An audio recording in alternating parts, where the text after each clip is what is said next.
이경 9,999조 다음에 경이잖아요. 부동산 개발업자들은 중앙정부가 또는 지방정부가 보증한 금융권에서 돈을 빌려서 이미 투입이 됐어요. 그러면 그게 분양이 안 되면 그게 그대로 악성부채로 남는 거잖아요. 그런 불량 채권이 경을 넘어서 막 이경까지 갔다라고 보는 게 일반적 시각이고, 헝다라는 3년도 지났는데 곧 망할 것처럼 하는데 안 망하잖아요. 못 망하게 하는 거죠. 이 망하면 큰일 납니다. 미구이웬이라는 1위 업체가 있는데 해외 거에 대해서는 디폴트가 났지만 국내 거는 망하지 못하도록 중국 정부가 좀 조정을 합니다. 2위가 완커라는 데인데, 근데 여기도 위험하다는 거 아니에요? 부동산 1, 2, 3위 업체가 다 위험한 거예요. 이 세 업체가 신도시급 도시 3,000개를 지금 건설을 하고 있거든요. 그럼 생각을 해보세요. 전 중국에서 이런 게 문제가 생기면 중국은 정말, 중국 입장에서는 선택과 집중을 하는 거예요. 어디에다가?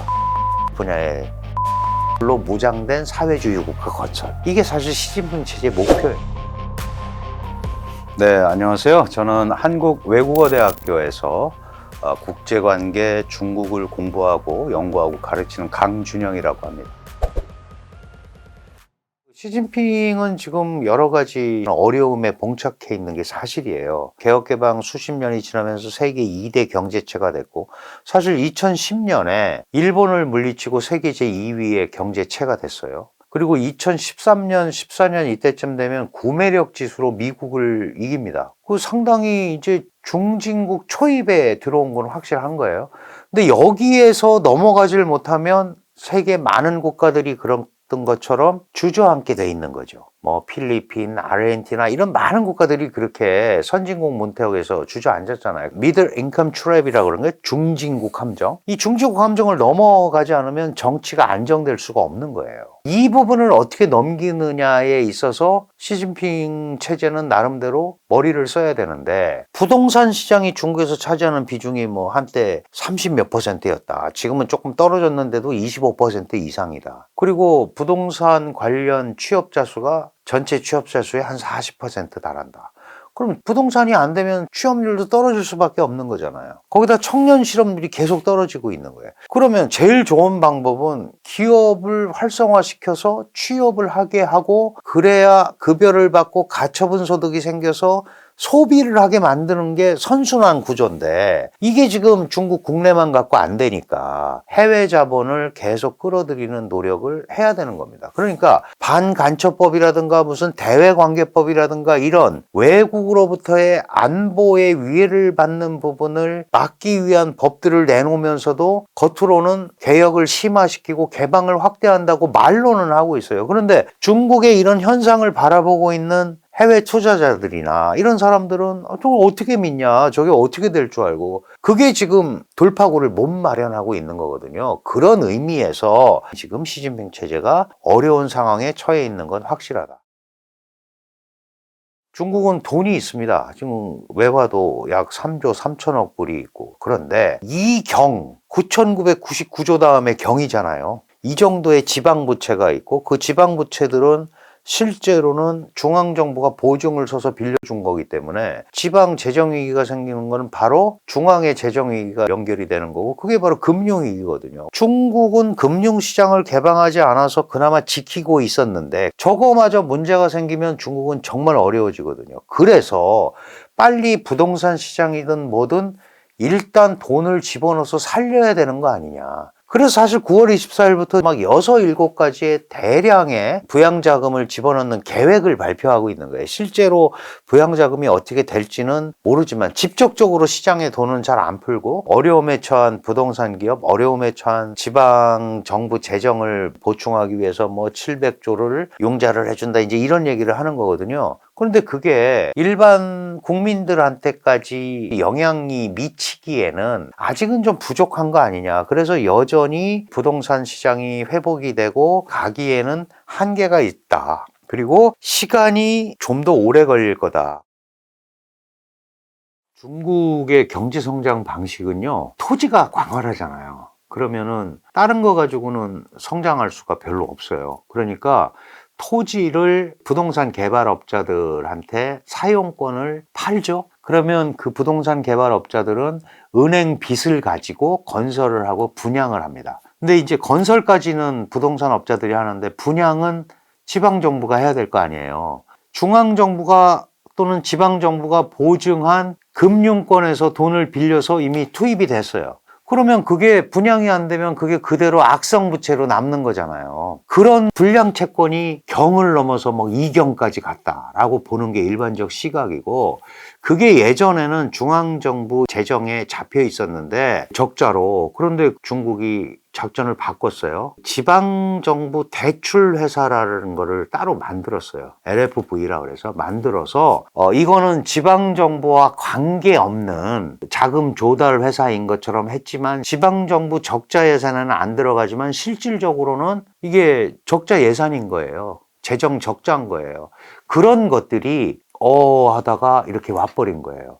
그러면 예전에도 이런 식의 방식으로는 중국이 지속 가능한 성장을 하기 어렵다라고 이미 많은 전문가들과 학자들이 얘기를 했는데도 불구하고 다른 방식으로 중국의 성장을 견인할 방법이 별로 없었기 때문에 안 좋은 줄 알면서도 계속 쓰다가 이게 결국 이제 사단이 나기 시작한 거고, 중국은 또 코로나 시절에 잘 아시다시피 완벽한 봉쇄 정책을 실시했단 말이에요. 봉쇄라는 게 뭐예요? 물류, 자본, 인력, 이게 이동이 안 되는 거잖아요. 그러면 아파트 이런 거를 지금 그 대목에 구매할 이유가 하나도 없는 거 아닙니까? 그러니까 결국은 유령 도시가 나오고, 분양이 안 되면 그게 바로 악성 부채가 되고, 악성 부채는 은행의 건전성을 해치게 되고, 그럼 은행이 파산하는 거죠. 미국의 서프라임 모기지 사태가 났을 때 그 유명한 미국의 정말 거대 은행들이 붕괴될 거라고 누가 생각했어요. 근데 그런 일이 벌어질 수 있는 거예요. 지금 중국도. 이번에 부양 정책에 보면 그런 은행에 대한 지원, 부동산 회사에 대한 지원, 부동산 회사가 망하면 큰일 나거든요. 헝다라는 3년도 지났는데 곧 망할 것처럼 하는데 안 망하잖아요. 못 망하게 하는 거죠. 이 망하면 큰일 납니다. 미구이웬이라는 1위 업체가 있는데 여기도 망하면 안 돼요. 해외 거에 대해서는 디폴트가 났지만 국내 거는 망하지 못하도록 중국 정부가 좀 조정을 합니다. 2위가 완커라는 데인데 여기는 재정 건전성이 아주 좋은 데로 돼 있는데 여기도 위험하다는 거 아니에요? 그러면 부동산 1, 2, 3위 업체가 다 위험한 거예요. 그런데 이게 하나라도 도산을 하게 되면 여기에 들어간 수많은 중국 국내 자산과 연끌을 해서 대출을 해서 집을 계약한 수많은 중국의 백성들은 갈 데가 없는 거죠. 그럼 사회 불안해지는 겁니다. 그러니까 그거는 안 망하게 하는 거죠. 이 세 업체가 지금 건설하고 있는 게 우리 신도시급 도시 3,000개를 지금 건설을 하고 있거든요. 그럼 생각을 해보세요. 전 중국에서 이런 게 문제가 생기면 중국은 정말 어려움 속으로 빠져들 수밖에 없다.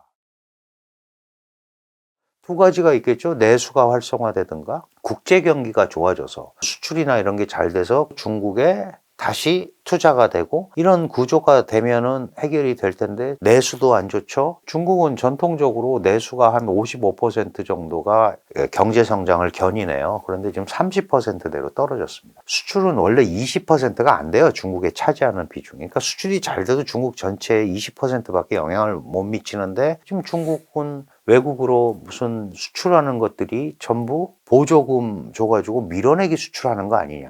이제 이런 압박을 받고 있기 때문에 여러 가지로 지금 중국이 어려움에 처해 있다. 그러면 중국 입장에서는 그걸 그냥 놔두고 계속 오래 걸린다고 가만히 있을 수가 없잖아요. 그거를 선택과 집중을 하는 거예요. 어디에다가? 과학기술 분야에 엄청나게 투입을 하는 겁니다. R&D 예산을 올해 7% 정도 늘린다고 했잖아요. 국방비도 뭐 7.2% 늘리고 다른 부분은 얘기 안 하는데 과학기술 연구개발비를 늘리겠다. 결국은 중국이 독자적으로 움직이려면 과학기술이 발전되지 않으면 안 된다는 거죠. 그거를 이제 중국에서는 과학기술 사회주의라고 그래요. 과학기술로 무장된 사회주의 국가 건설. 이게 사실 시진핑 체제의 목표예요. 많은 사람들이 부동산 시장 활성화해야 되고 주식 시장 키워야 된다고 얘기하지만 그거는 하루아침에 해결될 게 아니기 때문에 웬만큼 또 돈을 투입해서 금방 효과를 볼 수 있는 게 아니라고 판단을 해서 리창 총리가 정부 업무 보고에서 앞으로 우리는 AI 분야에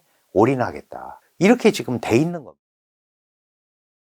중국엔 두 가지 시각이 있은 것 같습니다. 그러니까 트럼프가 재선이 되면 중국뿐만 아니라 전 세계적으로 압박이 강화될 거고 미국 중심의 고립주의 외교를 펼칠 거고 특히 트럼프는 1대1로 상대하는 걸 좋아하거든요. 탑다운 방식이라고 그러죠. 조직에서 같이 움직이면 미국도 n분의 1이 되잖아요. 그런 거를 트럼프는 좋아하지 않습니다. 그 면에서 보면 중국도 뭐 세계 2대 경제체고 누가 인정을 하든 안 하든 G2라고 부르고 있잖아요. 그러니까 미중의 정상이 만나서 얘기를 하게 되면 둘이서 해결할 수 있는 부분도 있을 수 있지 않습니까? 그러니까 바이든의 동맹과 함께 국제사회 구도를 형성해서 중국을 압박하는 것보다는 트럼프와 1대1로 상대하는 게 어쩌면 대화의 효율이라든가 이런 거는 더 높을 수도 있다라고 생각을 할 수도 있어요. 근데 이제 문제는 뭐냐 하면 시진핑 지도부는 미국을 극복의 대상으로 생각을 하고 있잖아요. 지금 미국이 좀 약해진다고 생각할 때 미국을 넘어서야 된다고 생각을 하고 있는데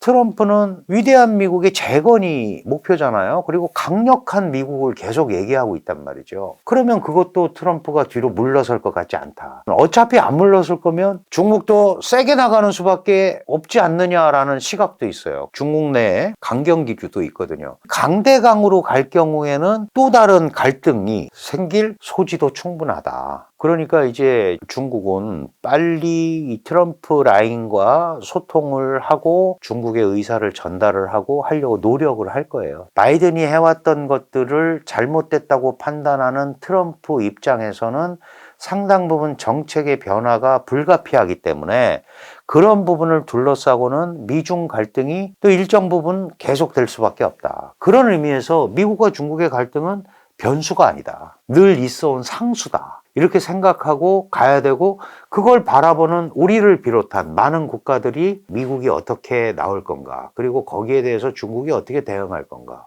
여기에 대해서 고민을 하게 돼 있죠. 왜냐하면 전 세계 150개 국가가 중국이 제1 무역 파트너 아니면 제2 무역 파트너예요. 이만큼 글로벌 밸류 체인에서 중국이 차지하고 있는 위치가 있기 때문에 우리는 어쨌든 미중이 계속 갈등으로 치닫는 것은 굉장히 어려움이 있다. 또 미중이 갈등으로 치달으면 치달을수록 북한의 준동도 걱정이 되잖아요. 근데 지금 그것도 러시아와 같이 움직이려고 한다면 우리한테 긍정적인 거는 별로 없잖아요. 이제 그런 것들이 우리를 비롯해서 중국한테도 계속 문제가 될 수밖에 없다. 이렇게 생각이 됩니다.